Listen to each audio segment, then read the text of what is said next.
Hiya! So today we're going to work the Happy Japan embroidery machine, and we're going to be launching our new design. It's so exciting because I've been doing this for 2 years and I've never had a reaction like I've had a reaction to this sweatshirt and this design. So we do it in a hoodie and all sorts. So yeah, it's going to be interesting. Again today, we haven't launched it yet. I wore it out, I went into a shop and 2 ladies stopped and said, oh my goodness, where'd you get that sweatshirt? So hopefully it's going to do really well. I hope so, because you know, we've put a big investment into the business and obviously into the machine, and I tend to think of that investment as investment into possibilities. Like, our possibilities now we've got the Happy Japan are endless, and for us that's so exciting because I digitise. I would say I use Hatch. Hatch doesn't use .tap, which is what this uses, but I do use DST. I think Emberg does .tap if you wanted to look at different software. What I do is I just print the file off from Hatch, and it tells me, I program in the fact that on there is Madeira threads. I've got the marathon threads as well, and Hatch does marathon. So and it'll just tell me what I need to program each of the needles up with which colour thread, and it's really easy to do. My concerns about going industrial, I put it off for years, and it's actually held me back from designing. And I know that this is just 3 colours, however it's bigger. I still couldn't do the size on the VR, and I love my VR, but it's got its limitations in that aspect as well. So the other great thing is I don't need to keep changing the arms at the moment with what we're doing. Even if I go to a smaller hoop, the arms stay the same, which is great. So basically the threading of it is very similar to the VR or a sewing machine. If you just look at the one, it's almost like a sewing machine. You know, once they set it up with the right threads, and I'll always be running viscose on here, I don't need to go changing it again. So it's, when I originally looked at these, I was thinking, oh, it's going to be like an overlocker, it's going to be really complicated, I'm never going to get the hang of it. You know, getting older, hate new operating systems, things are complicated. But no, it really isn't. It's so easy, and I'll show you. I mean, it's all threaded up as it is.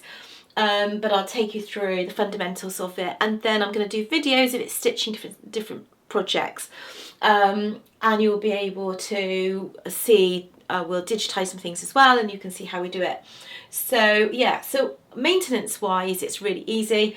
There's a little hole up here which you can't see at the moment because the hair needs to move, but all you do is put a squirt of oil in there each week, and then you just put a squirt of oil in near where the bobbin is and the housing once a day. That's it. Needles don't particularly need changing unless it really is not going through the fabric properly.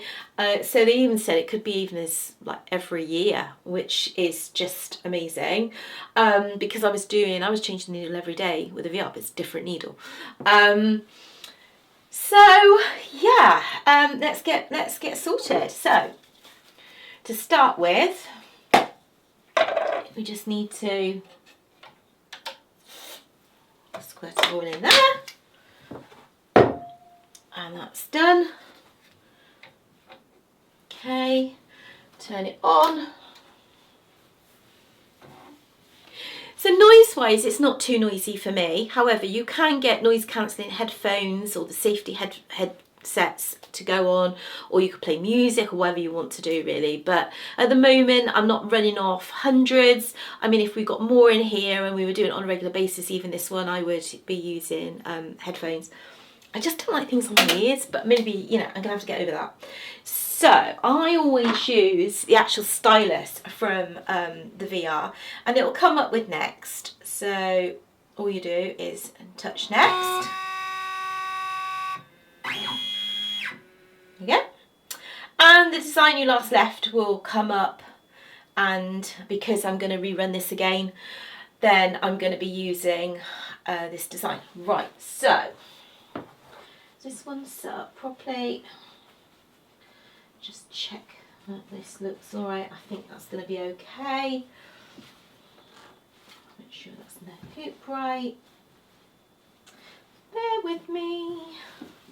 Okay, so we're going to put this one on and do this pink one. So this is one of our spring summer hooded for the sheer. Oh, they're lovely. The colours, oh my goodness, the seafoam green is incredible. I'm really, really pleased with it.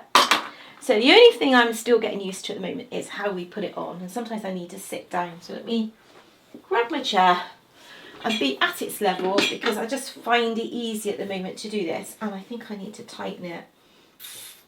Where's the...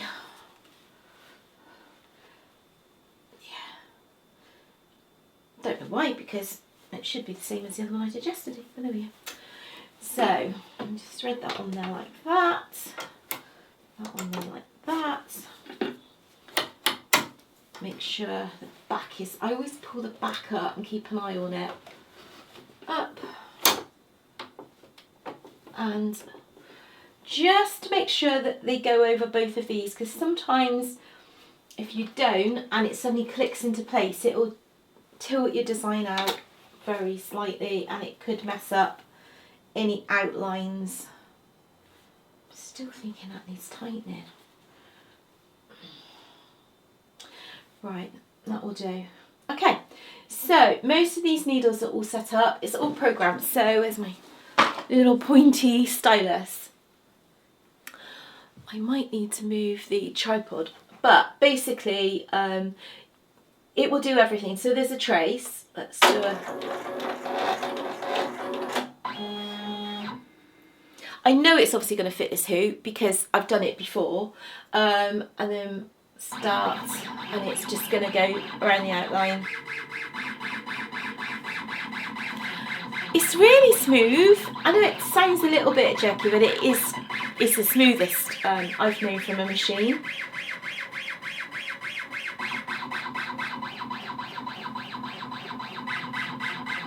The only difference between that and the VR is the fact that you need to make sure you get the right hoop on, because if you put a too small a hoop on, it won't automatically know that this hoop is too small for the design, and then a needle could come down and you could damage your machine. So making sure that element of it is absolutely checked is really important. So we're ready to go. So that's it, it's done. All the threads are up there, so let's press start.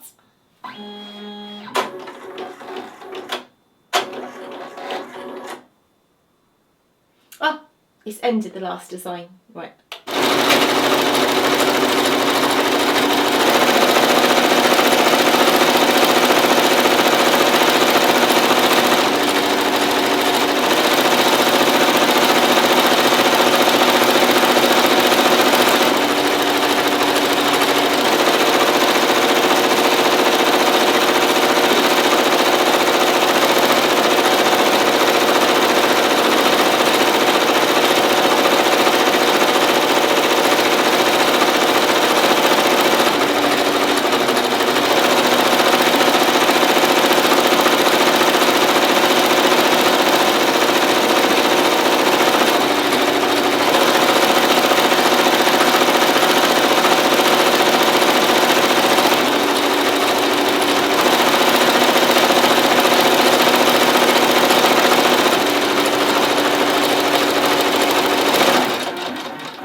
There we go, it's done. Oh, so that didn't take too long at all. There we go, and it's done, and it looks absolutely wonderful. So I'm going to take this off. So we lift up, but not the arms. You don't want to lift the arms up because you'll bend these. And yeah, there we go. So got one little piece to cut there. That's quite unusual actually. We don't normally need to cut anything. And let's put this on the table and unhoop it. So there we go. That's another one done. And these are going to be online later today, so yeah, it's going to be so exciting to see how they go. But we love the design. We're going to do all dogs, so eventually we'll have a huge range, I expect, of breeds. And if you are looking for one, then please contact us and we'll do the dog that you're after. But yeah, hopefully they're going to do really, really well, because I think it's such a worry, you know, when you set up a business, you put so much into it, you know, not just financially, you invest your whole self into it, and it is such a big risk, but you do it from the heart. In fact, we say our heart is in everything we do. Can you see the heart in that design? So in every design like this, we are going to put a little heart, and it's just here. So because, you know, everything we do has a really is heartfelt, and that's the company name, you know, and it's always been that way. Hopefully it will always be that way moving forwards.